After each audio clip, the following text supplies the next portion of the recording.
What up, world? Welcome on all to another episode of the Ochoa, presented to you in partnership, as always, with SB Nation's bloggingtheboys.com. My name is RJ Ochoa. You know me, of course, from BTB, and from right here as your humble host on the Ochoa. It is Sunday, December 27th, 2020. We hope all is well wherever you are. We hope you're happy, safe, healthy, and we hope that you and yours had a very Merry Christmas. It is our official postgame show, our Dallas Cowboys postgame show here at Blogging the Boys, and the Dallas Cowboys victorious for the third week in a row. The Dallas Cowboys taking down the Philadelphia Eagles 37-17, the final score at AT&T Stadium. Perhaps the last game in the building for 2020. The Cowboys fell down early to Philly, 14-3. It looked really dark, especially after a big touchdown from Deshaun Jackson. We'll get to that in a bit.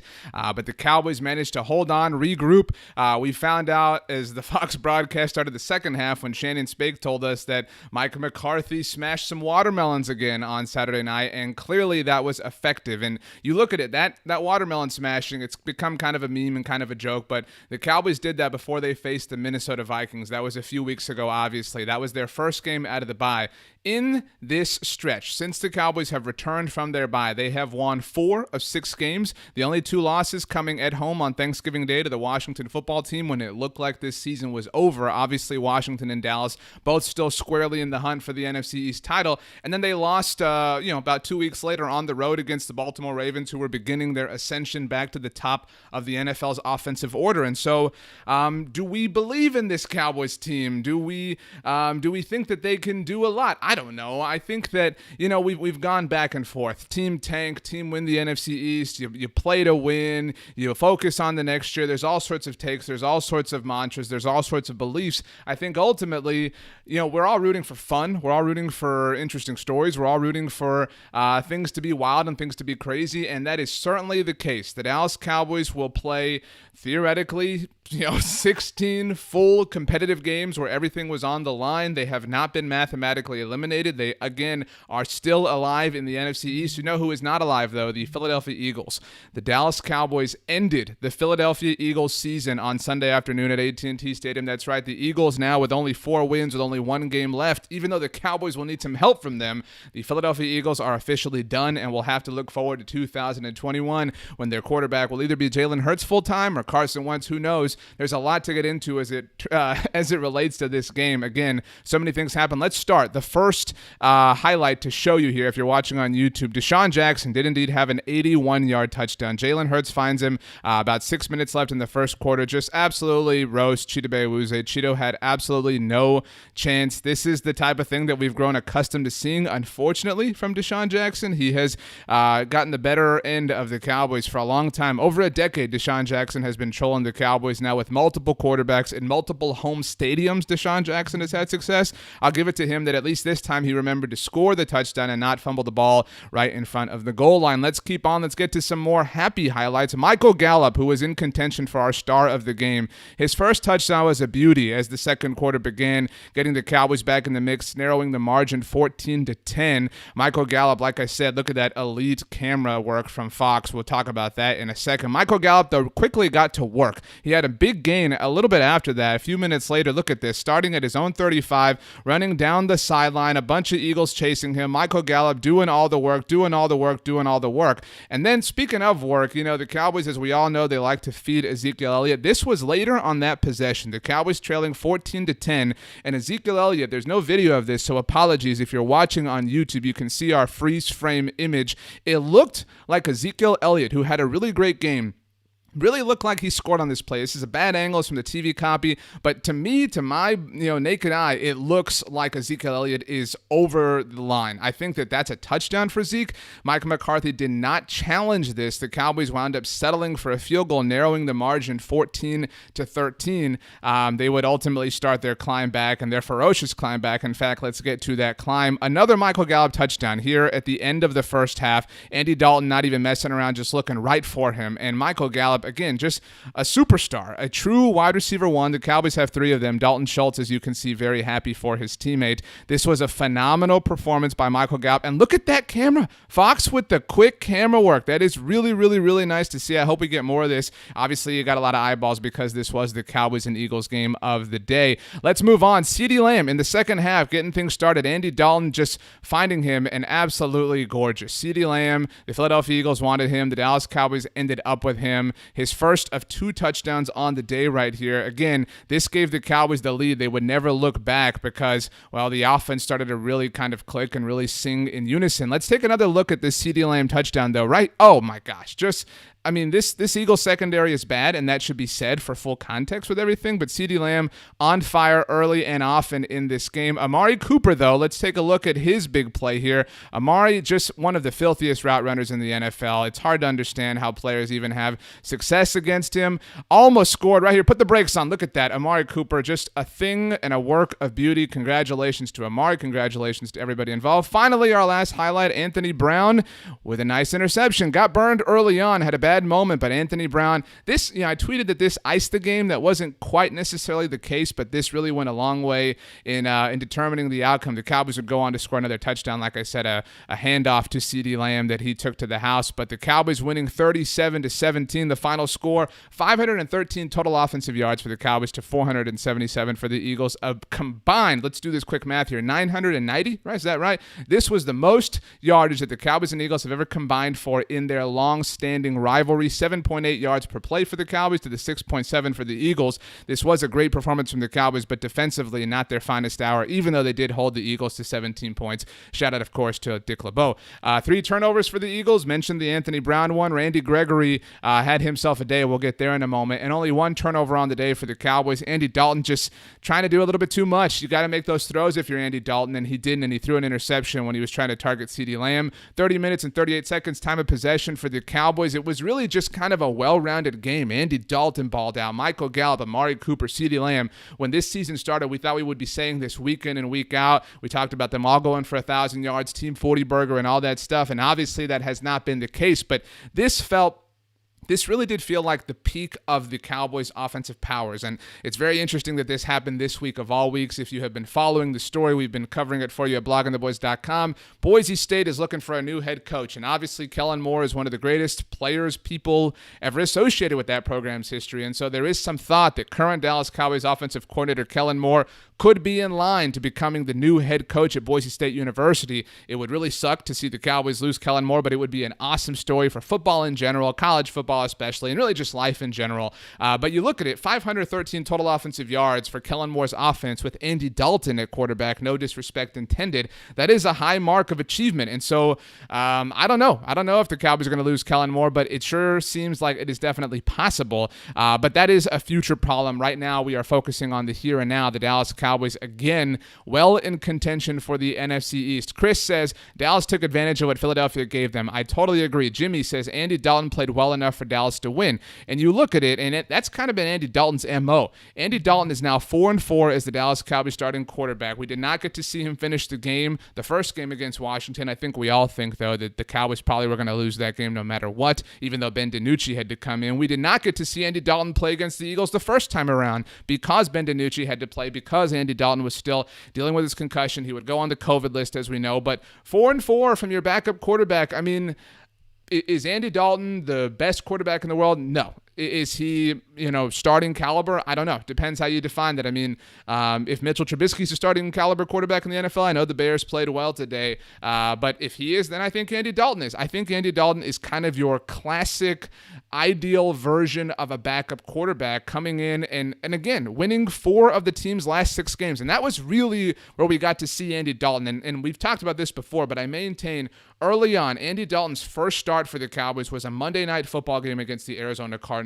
We now know that Cardinals team, I know that they lost on Saturday to the 49ers, who the Cowboys beat themselves last week, but that Cardinals team we have seen have some swings, and especially at that moment in time, they were really starting that peak, and maybe they kind of fizzled out a little bit with that Hail Mary touchdown against the Buffalo Bills a few weeks ago, but the point is the Cardinals can be potent, and we saw that, and I think there's a lot to the fact that the Cowboys were still dealing with the loss of Dak Prescott, and that was a huge factor, and so Cowboys lose to Arizona, Andy Dalton's first start. Okay, what's next? Cowboys go to Washington, and not only does Washington have an extremely stout defensive line, but the Cowboys are playing without all of their offensive linemen. They're playing without Zach Martin in that game, and so Washington, what happens? They take advantage of it, and we talked a lot, obviously, about how no Cowboy went to defend Andy Dalton when he got hit and he was hurt on the ground, and I think that mentality changed, and so Andy Dalton's next start was coming out of the bye when everybody wanted to see Mike McCarthy stick with Garrett Gilbert because the Cowboys had played competitively against the Pittsburgh Steelers 2 weeks prior. What happened? Andy Dalton's Cowboys went to Minnesota. I know not a great team, obviously not going to be in the playoffs themselves.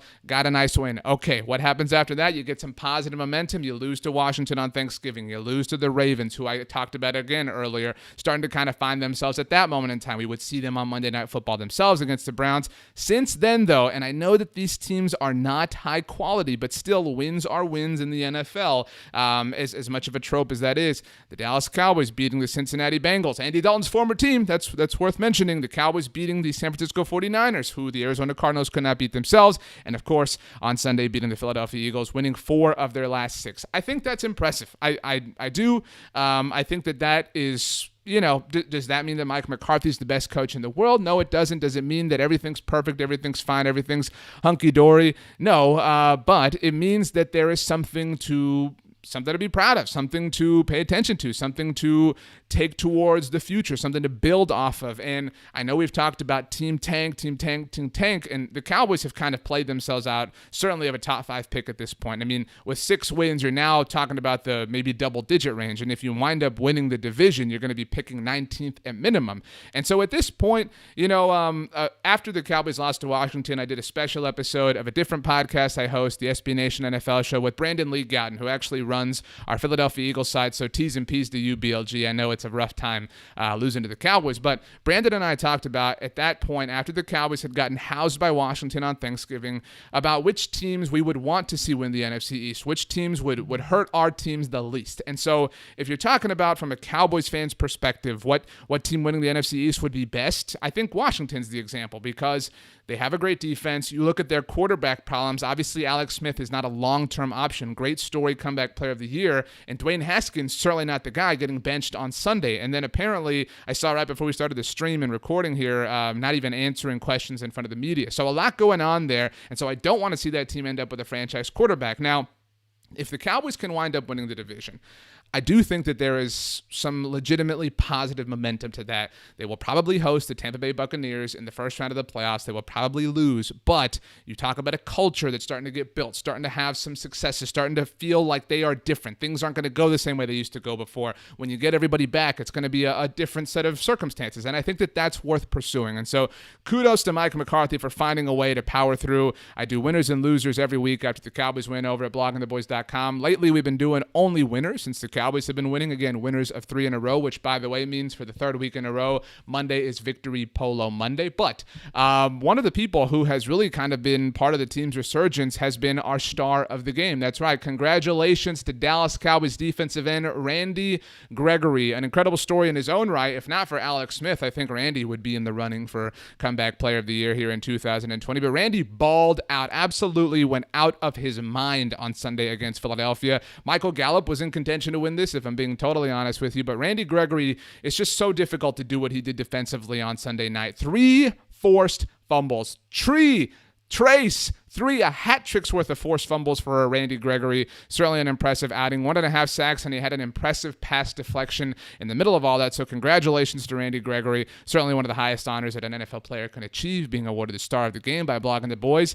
And those are the types of things we're seeing, right? I mean, we're seeing things kind of click, things come together, things work for the Cowboys that we hadn't been seeing before, and that's nice. That's entertaining. I mean, it's Christmas, and if you join the stream late or whatever the case may be, we hope you had a very Merry Christmas. We hope whatever you ate was great. We hope if you got some presents, they were great. And we hope that, see, my thing has always been, if the Cowboys are competitive around the time you're doing your Christmas shopping, that's fun, right? Like, at the end of the day, we all want to see the Cowboys win. We all want to see the Cowboys win Super Bowls and et cetera, but we want to be entertained. We want to have fun.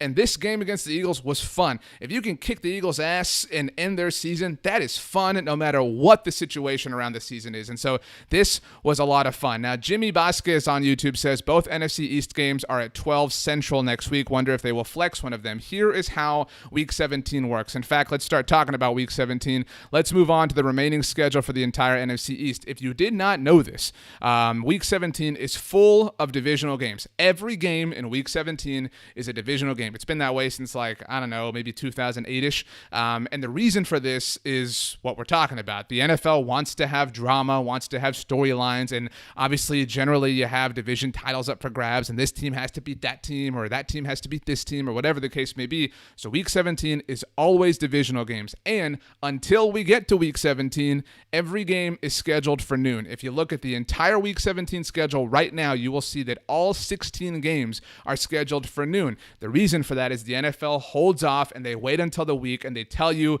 after the week starts, like on Monday or Tuesday, which games they're going to put at 3 o'clock, which game they're going to put on Sunday Night Football, because they want to save the juiciest storylines for later in the day, and certainly the biggest prime time slot for the game that has the most storylines hinging on it. Now, if I was a betting man, that we did have a situation before Sunday started where it looked like the Steelers and Browns are going to end up in that nighttime slot, because that could have been a game that they are going to play for the AFC North. But that game needed the Steelers to lose on Sunday to the Colts and the Browns to win on Sunday against the Jets. Neither of those things happened. The Steelers beat the Colts. They are AFC North champions. The Browns lost to the Jets, on and on and on. So I think it is possible, because let's take a look at this here in terms of what is going to happen here. The Dallas Cowboys will win the NFC East themselves. If they win in Week 17, they win on the road against the New York Giants.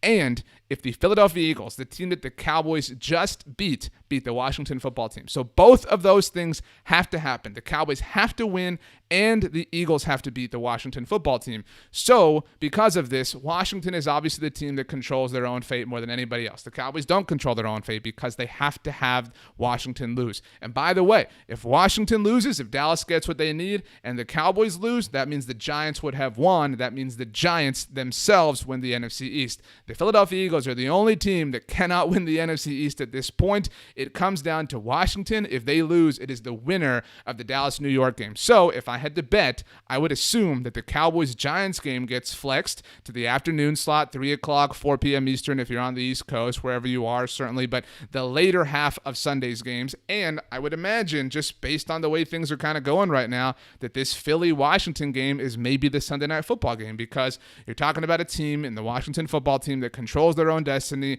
You're talking about a young rising star in Jalen Hurts in Philly. You've got all that action. You know, we haven't really gotten a chance to see Jalen Hurts on a national scale. That game against the Saints, that game against the Cardinals, obviously this game against the Cowboys, those were afternoon games, not prime time. So I could see the NFL doing that, which would mean that we would all be rooting for the Cowboys to beat the Giants, obviously. When that game ended, we were sitting here on the post game. We would be watching, obviously with bated breath, waiting for the Washington football team to lose. And if they lost, Cowboys get some shirts, get some caps, and they are NFC East champions. But like I said, they had to get that help, or they have to rather get that help next week, but they did have to get some help on Sunday. Big time thank you. Everybody give a round of applause. Big time thank you to the Carolina Panthers. That's right.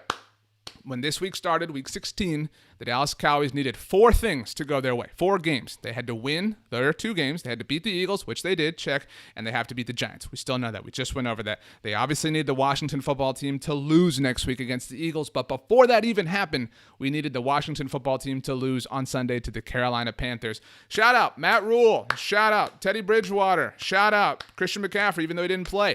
Shout out Mike Davis. Shout out everybody on the Carolina Panthers. Keep pounding, baby, because the Panthers beat the Washington football team 20-13. It remains to be seen whether Alex Smith will play at quarterback for Washington in week 17. Obviously, that changes the discussion very much. It's worth mentioning that the Eagles beat Washington beat the Eagles in week 1 of the season. So, it's been done before. We will see. That was not an Alex Smith team, by the way. That was Dwayne Haskins' Washington football team that beat the Philadelphia Eagles. So we will see if the Cowboys are able to ultimately get the help that they need. If they they do, if the Cowboys get the help that they need, they will obviously have a home playoff game because they will be division champions. The Dallas Cowboys might have a home playoff game. It's really crazy to think about. It's absurd. It's nuts. I don't know. It's kind of 2020 in a nutshell. Daniel on YouTube says, RJ, if Dak could play, would Dak be eligible to start in the playoffs? He would not. I like where your head's at, but it just would not happen. I remember when he first got hurt, this thought was out there that maybe if the Cowboys wound up in this Super Bowl that, Dak could come back.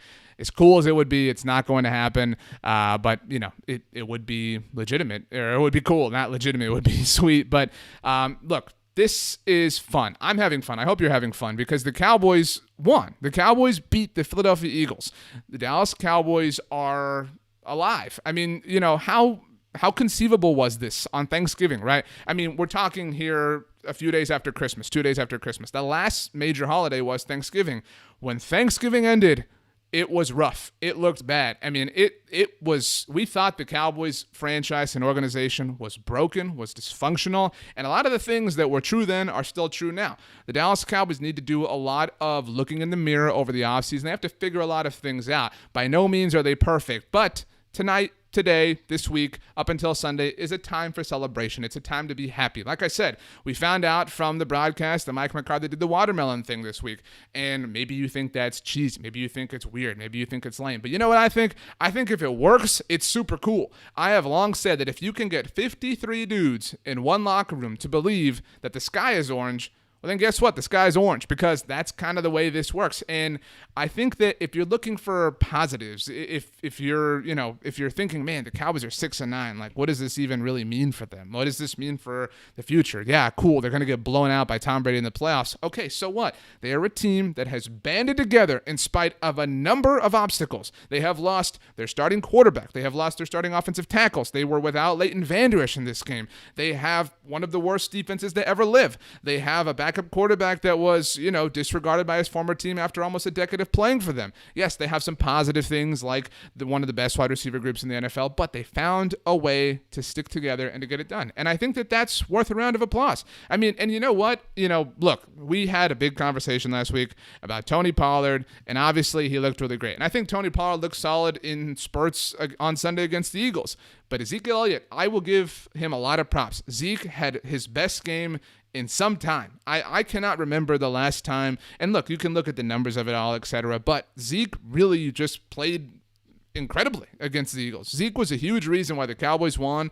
Obviously, so much of this is finicky and so much of this is unpredictable and so much of this is kind of week to week. But on Sunday against the Philadelphia Eagles, Ezekiel Elliott was one of the best and most important players of the Dallas Cowboys, and he was a huge reason why they won. And we haven't talked a lot about him, but shout out, just big time round of applause to Andy Dalton. Andy Dalton has 4 wins as a starting quarterback in 2020. Carson Wentz has 3 wins as a starting quarterback in 2020. Who would have ever thought that was going to happen? I mean, honestly. But the fact remains that Andy Dalton has been the ideal quarterback for the Cowboys. He's been through a lot, certainly himself, and I think that Andy Dalton deserves a lot of praise. I think he has played himself, at the very least, into a very interesting contract in 2021. I don't know who that's with. I don't know what the situation is.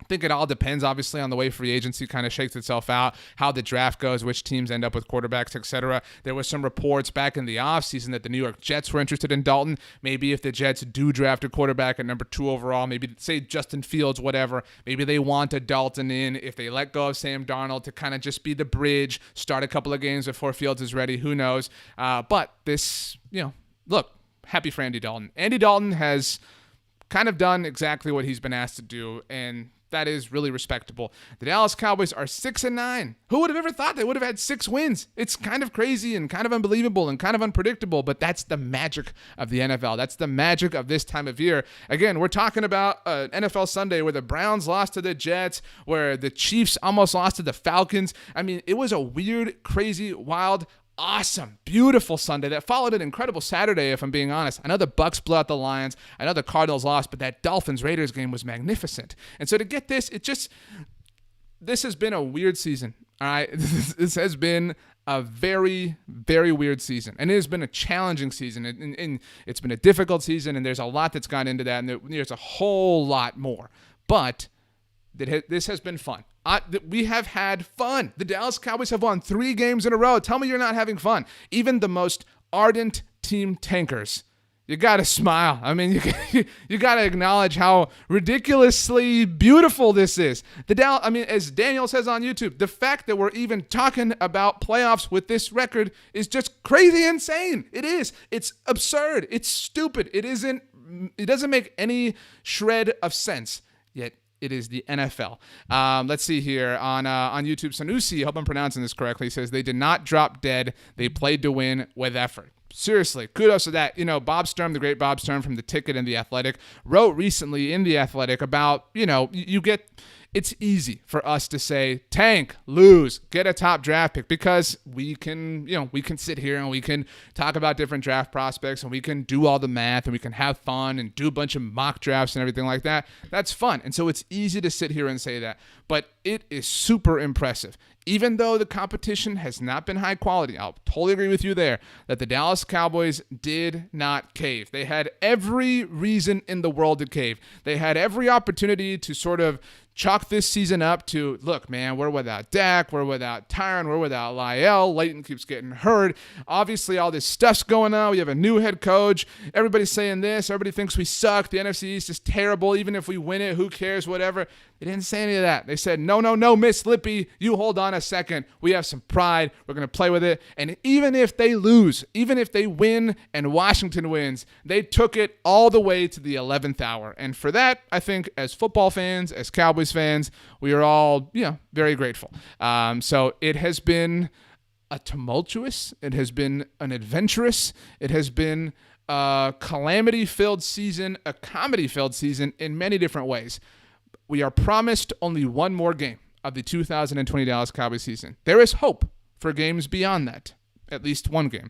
But what we are promised right now is one more game. All right, we have one more game to guarantee ourselves. Excuse me, by the way, it is Sanusi. I think I'm reading that phonetically correct. Thank you very much for the correction. Apologies there. We have one more game left, at the very least. And this has been a wonky season. This has been a rough season. It has been a frustrating season. But I promise you this. In the middle of March, in the middle of June, even at the beginning of August, we will be saying like crazy, man, what I would give to watch the Dallas Cowboys barely beat the San Francisco 49ers. Man, what I would give to watch the Dallas Cowboys get destroyed by the Cleveland Browns, because there's nothing like football and there's nothing like the Dallas Cowboys. And on Sunday, the Dallas Cowboys ended the Philadelphia Eagles season, and that is worth all the praise, all the hype, all the discussion in the world. And the future looks bright. I mean, CeeDee Lamb balled out. Trayvon Diggs got an interception again. Trayvon Diggs has 3 interceptions this season, which is the same amount of wins as Carson Wentz has as a starting quarterback for the Philadelphia Eagles. And so let's have fun. Let's have fun. And I promise you, we're not going anywhere. We get this question all the time. We're not going anywhere at Blogging the Boys. We'll be here in the offseason. We'll be here at free agency. We'll be here in the draft. We'll be here for training camp. And we'll do this whole thing again later in 2021 when that season starts. We are not going anywhere. We are here to talk about the Dallas Cowboys, the best team in the world as far as we're all concerned, our favorite team, and we're going to have a good time doing it. So make sure you subscribe to the Blogging the Boys podcast network so you hear all of our wonderful shows. We have an episode that drops every 12 hours because we know that things are always happening in the world of America's team. We are available on all major podcast platforms. Make sure you subscribe right here to the Blogging the Boys YouTube channel so you don't miss any one of our wonderful live shows, any one of our film reviews, game recaps, things like that. Make sure you have a great day. We have one more Cowboys game at the very least. Let's hold on to it. Let's cherish it. Let's enjoy it together. And let's hope and scream that there's a lot more beyond that. The Dallas Cowboys won 37-17. They are 6-9. They're alive in the NFC East. Good times, man. Good times. Have a very happy Victory Polo Monday. If you participate in Victory Polo Monday, whether it's a polo, a scarf, whatever, take a photo, tweet it at us, tag us on Instagram, at RJ Ochoa, at Blogging the Boys on Twitter, blogging.the.boys on the gram. Enjoy it. Enjoy it, and let's hope that there is more to come. So that about does it for our official Dallas Cowboys post-game show here on the Blogging the Boys network. Do me a favor. Do me just a huge favor. Have the absolute best Monday of all time. You know why? Because you deserve it. We will see you mañana, my friends. As always, go Cowboys, and peace out. Blogging the Boys.